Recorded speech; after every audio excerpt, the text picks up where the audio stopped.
सारा मनुष्य समुदाय प्राकृतिक जनित गुणों द्वारा परवश हुआ कर्म करने के लिए बाध्य किया जाता है। यानी कि भगवान द्वारा, यानी कि प्रकृति द्वारा वो बाध्य है कि वो काम करेगा ही करेगा।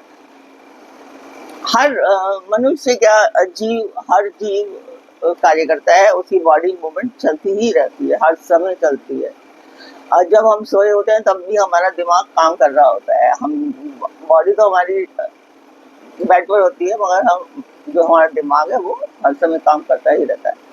तो यानी कि हम काम करते रहते हैं हर समय।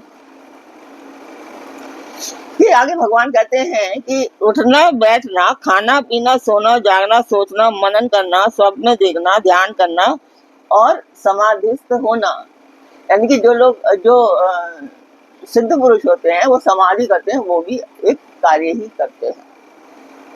ये सब के सब कर्म के अंतर्गत है। इसलिए जब तक शरीर रहता है तब तक मनुष्य अपनी प्रकृति के अनुसार कुछ न कुछ कर्म करता ही रहता है।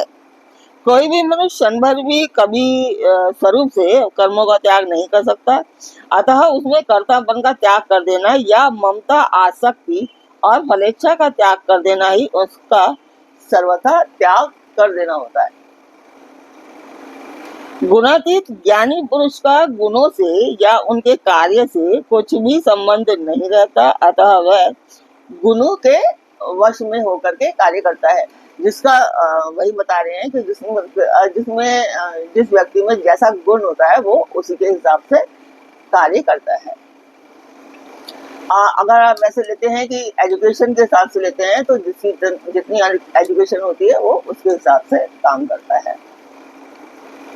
मन, बुद्धि और इंद्रिय आदि का संघात रूप जो उसका शरीर लोगों की दृष्टि में वर्तमान है, उसके द्वारा और लोगों के प्रारब्ध के अनुसार नाम मात्र के कर्म तो होते ही हैं, किंतु कर्तापन का अभाव होने के कारण वे कर्म वास्तव में कर्म नहीं है। आगे कहते हैं कि कर्मों में मनुष्य का ही अधिकार है और पूर्व जन्मों के किए हुए कर्मों के संस्कार जनित स्वभाव के परवश होकर जो कर्मों में प्रवृत्त होना है, यही गुणों के वश होकर कर्म करने के लिए बाध्य होना होता है। तो आज का पाठ आपको कैसा लगा कमेंट बॉक्स में मुझे अवश्य बताएं। मैं बहुत छोटे छोटे वीडियो बना रही हूँ इम्पोर्टेंट लाइंस देख करके। तो आपको कैसा लग रहा है कमेंट बॉक्स में मुझे अवश्य बताएं। सब्सक्राइब करें, लाइक करें और शेयर करें। ओम कृष्णाय नमः।